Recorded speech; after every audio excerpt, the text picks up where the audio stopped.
What's up mga kahigang? Itong i-unbox natin ngayon. Saktong-sakto sa mga naghahanap ng smartwatch na affordable at the same time, merong premium features. Merong AMOLED display, heart rate tracker, blood oxygen monitor, Bluetooth calling at Bluetooth music, sleep tracker, at IP68 water resistance. Siyempre, yan yung mga gustong-gusto natin. Affordable, tapos merong mga premium features. Kaya ito ang Callme C81 smartwatch. Ilalagay ko na rin yung link nito sa pin comment or description sa baba. So, ito na yung packaging ng Callme. Dati, plain white lang eh. Nakakatuwa lang kasi naging part yung channel natin sa growth ng isang brand. Kaya yung mga in-unbox natin na Callme smartwatch, ilalagay ko na lang sa pin comment sa baba. Yung nandito pala sa atin ngayon is black pero available dito sa white at gold orange. Sayang wala yung gold orange kasi yun yung pinakahawig sa Apple Watch Ultra eh. Okay, i-unbox na natin to mga kahigang. Whoop. Okay, slide lang natin. Yun, nandito agad yung Callme C81. Okay, mamaya titignan natin yan. Tapos, meron ng manual, free na screen protector. Yan. Tapos, yung magnetic charging cable. Okay, tabi muna natin to. Okay, tanggalin na natin tong Callme P81 sa case niya. Yun. Okay, may sticker pa. Tanggalin na rin natin. Whoop. Yun. May pagka-curvy yung screen niya. Tapos dito sa right side, yung buttons, yung crown, yung mic. Tapos dito sa likod, yung sensor. Dito naman sa kabila, makikita nyo dito yung speaker. Napaka-premium ng dating. So yung build quality nito mga kahigang, alloy na, no? Zinc alloy. Tapos ito, glass, yung screen niya. Napaka-solid, oh. Nice. Medyo may kabigatan din compare sa mga Callme smartwatch na in-unbox natin. Kasi yung body nito, zinc alloy. Tapos dito sa right side, makikita nyo yung dial or yung crown. Kung makikita nyo, meron siyang outline para sa Apple Watch. Ganyan kasi yun eh, di ba? Tapos nandito yung mic. Tapos yung button. Itong button, mukha siyang crown. Pero button lang siya, hindi siya naiikot. Yan. Pagdating naman dito sa left side, makikita nyo yung speaker. Yan, laki oh. Kitang-kita oh. Tapos dito naman sa likod yan, makikita nyo yung charging pin, tapos yung sensor. Yung likod nyo parang pwede ka mag-wireless charging eh, no? Pero yung charging nito by charging pin and tapos sobrang glossy. Yan oh, kita nyo naman oh. Tapos yung strap niya pala, 22mm yan. Kung gusto nyo palitan ng strap, any 22mm, pwede dito. Meron na rin pala itong 250mAh na battery. 2 hours mo lang i-charge. Kaya nang tumagal for 5 to 7 days. So yun lang mga kahigang, i-on na natin to. Hold lang natin tong crown dito, no? Ayun, may makikita kang logo. Callme. Okay mga kahigang, wala nang setup. Nandito na kagad tayo sa home screen. Ganda ng display niya, oh. Ooh, nice. Kahit maliwanag dito sa studio natin, oh, hindi nagbabago yung kulay ng screen niya. Oh. Iba talaga pag AMOLED. Oh. Tapos kung gusto nyo palitan ng watch face, i-rotate nyo lang yung crown niya.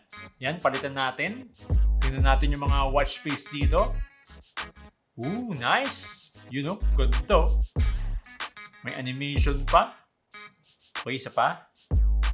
Ayun, napaka-bright na orange-yellow. Okay, ano pa? Ayun, ganda. Bagay na bagay dito. Okay, pakita natin sa camera. Ganda, oh. Ganda ng itsura. Okay, favorite na watch face ko na to. Mamaya, seset natin dyan. Okay, tingnan pa natin. Okay, parang Apple Watch yung dating niya. Yan, oh. Nice. Okay na ba? Okay, default na ulit. So kung bitin kayo dito sa watch face niya, pwede naman kayo mag-download no sa app niya, tapos pwede rin kayo mag-customize. Mamaya papakita natin yun. Tapos pa nag-swipe down ka yan, makikita mo yung quick menu. Dito sa quick menu yan, familiar na tayo dyan kasi yung mga icons dito, parehas na naman sa smartphone natin eh. Ayan, nandito yung brightness, do not disturb, flashlight, tapos yung Bluetooth calling. Ito, make sure naka-on to kung gagamit kayo ng Bluetooth calling or Bluetooth music. Okay yan, pag nag-swipe up ka naman, makikita mo dito yung app notifications. Tapos pag nag-swipe left ka, makikita mo dito yung data mo, yung calories, steps, tsaka yung distance. Okay, ano pa? Meron pa dito heart rate, sleep, yung weather, yan. Lalabas yung weather dyan pag nakakonect ka sa phone natin. Tapos Bluetooth music, Yan, pwede ka mag-customize ng arrangement dito or pwede ka rin magdagdag or magbawas. Tapos pag nag-swipe right ka naman yan, makikita mo dito yung mga quick apps. Call, weather, yung heart rate, Bluetooth music, weather, tsaka yung sleep. Tapos dito sa right side yan, makikita natin yung dial or yung crown dito. Tapos meron pang button dito na isa. Okay, ano bang function ng button dito? Okay, pang on and off siya ng screen. Yan. Okay. Tapos pag press mo tong dial niya or yung crown, yun, mapupunta ka sa main menu. Ganda ng main menu niya, oh. Napaka-vibrant. May maririnig ka rin na ticking sound pag iniikot mo yung dial. You know, parinig natin sa mic. Okay mga kahigang, para makita natin yung mga name ng apps, palitan na muna natin yung menu style niya sa list view. Okay, punta tayo dito sa settings, menu style. Yan, naka-style 1 siya. So, ano yung style 2? Tingnan nga natin. Ayun, ito na yung list view. Okay, dito muna tayo sa list view para makita natin yung mga apps. So, yan, makita natin dito yung telephone, contact person, call records, voice assistant, data, workout. Check natin yung workout. Yan, walking, running, hiking, cycling, basketball, badminton, soccer, rope skipping. Okay. Tapos, workout records. Andito na rin. Tapos yan, heart rate, sleep, blood oxygen, blood pressure. Meron din. Okay, check natin yan. Messages, weather, female. Ito yung menstrual cycle, music, breath training, stopwatch, timer, alarm clock, find phone, calculator, yan, isa sa favorite ko, calendar, remote shutter, ito yung camera, tsaka settings. Okay, try nga natin palitan yung menu style niya. Okay, punta lang tayo dito sa settings. Yan, menu style. So, naka-style to. Ito yung list view, no? Okay, check natin tong style 3. Ayun. Ooh. Nice. Okay, pwede. Okay, ano pa? Check pa natin yung isa. Style 4. Okay, ito yung pabilog. Pero mas maganda to pa ground yung smartwatch natin eh. Gusto ko yung default. Ano ba yung default? Itong style 1. Yun, gundo. Ooh, nice.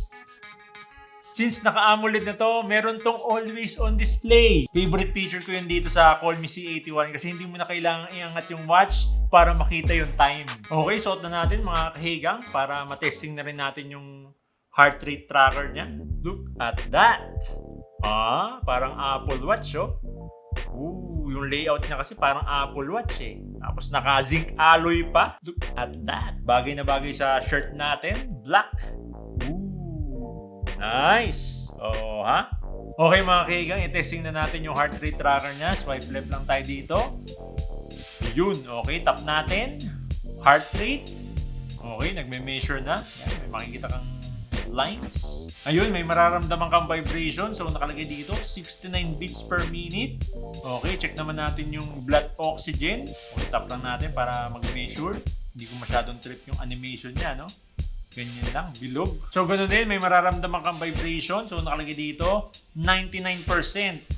Okay, meron din tong blood pressure. Check natin. Okay, may countdown pa, no? 1 minute. Hintayin lang natin, mga kahigang. So, yun, mga kahigang, nag-vibrate na siya.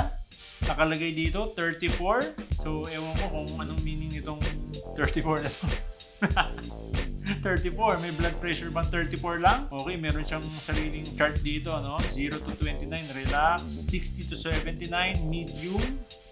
80 to 99, high. So parang nagbe-base lang siya sa heart rate tracker mo, no? Pero ako na nagsasabi sa inyo mga kaigang, yung blood pressure sensor nito hindi accurate. Kasi yung mga smartwatch na ganito yung price range, imposibleng magkaroon ng blood pressure sensor. Nakikita mo lang yung sensor na yan sa mga 10,000 to 15,000 pataas na smartwatch. Bali dito sa Call Me C81, estimate lang yun, parang reference nyo lang. Okay, check natin kung magme-measure pa ba pag hindi natin suot. Okay, ubarin muna natin tong Call Me C81. Okay, punta tayo dito sa heart rate.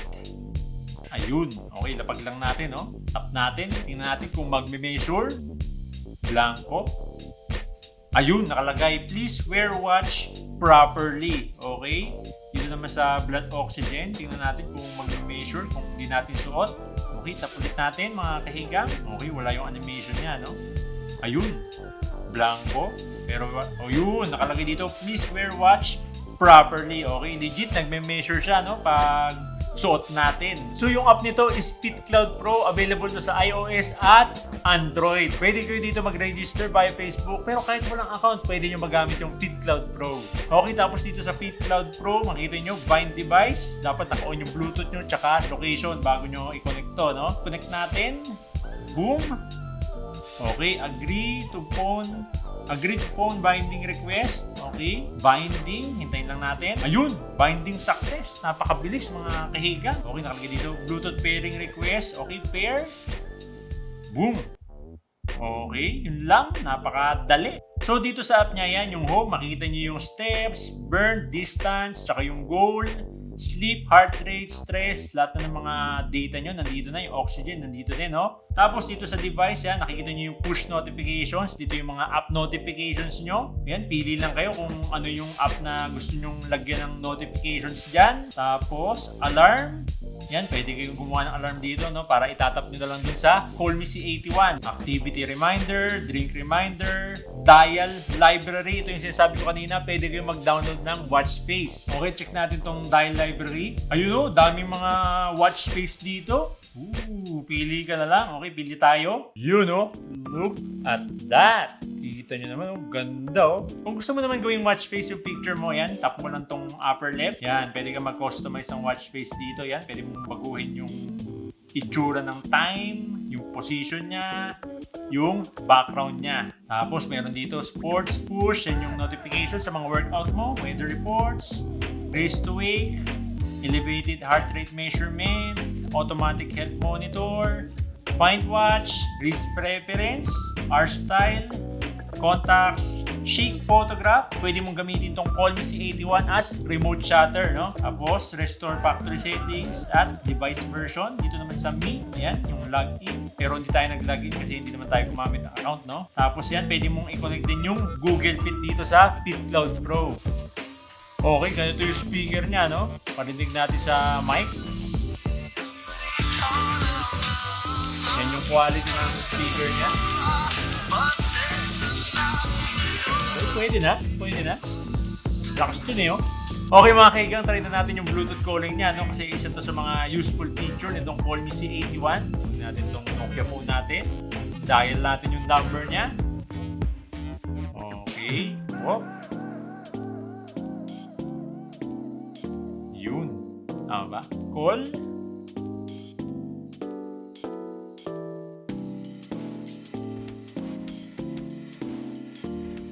Okay yan, nagda-dial na. Ayun!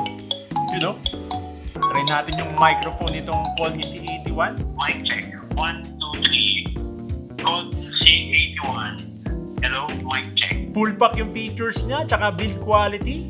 Naka-AMOLED display, zinc alloy yung body, meron ng heart rate tracker, blood oxygen monitor, sleep, Bluetooth calling, Bluetooth music, meron pang app notifications at IP68 waterproofing. Yan yung mga features na nakikita natin sa mga mamahaling smartwatch di ba? Kaya kung naghahanap ka ng smartwatch na madaming features, pero syempre at the same time gusto mo din makatipid, para sa itong Call Me C81. Kaya yung link, ilalagay ko na lang sa pin comment o description sa baba. Kaya kayo mga kahigang, anong ulam nyo mamaya? Comment down below!